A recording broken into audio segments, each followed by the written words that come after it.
Hello and welcome to another episode of Better Together at Math with Shinrai Sensei. And hate to spring some more definitions on you. It's kind of boring to deal with definitions and words in math, but you got to be able to define things in order to more accurately do the math that you have to do, right?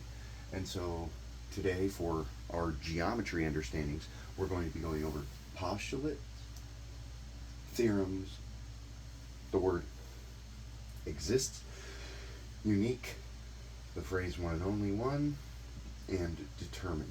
So a postulate, as it says here, is a basic assumption without proof, right? So a postulate is basically, in math, a postulate would be the mathematical equivalent of a hypothesis in science, right?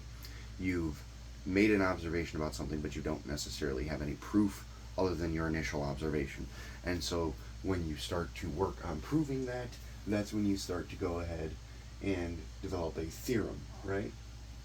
Right. And now the theorem is a statement that can be proven using postulates, definitions, and other theorems, right?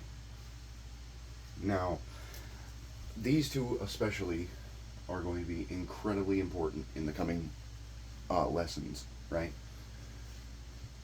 The rest of these are more for, if you're reading a math problem, then these words kind of help, right?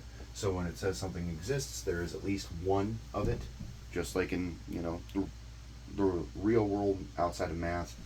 When something exists, there is at least one of that something, right? To say something is unique is there is no more than one, which is to say that there is only one, right? And then one and only one means that there is exactly one, which unique and one and only one, their definitions are so similar that they may as well be interchangeable, right? And then to determine is to define or specify. So when you determine something, you are setting that thing you're determining into set parameters, which, that defines it. To define anything is to set it in parameters that are extremely specific and that cannot be wavered, cannot be altered, cannot be changed, right?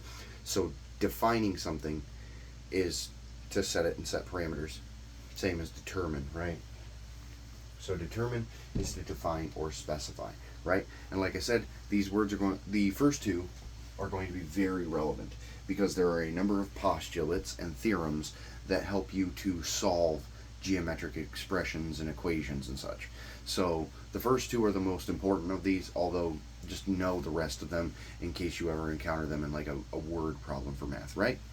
But if you guys got all that, then that concludes today's lesson. If you have any questions, please leave them in the comment section below. I do read every comment of the comments that have been left, and I do appreciate every like you guys get. And otherwise, I appreciate you guys watching, and I look forward to seeing you guys in the next one. Peace!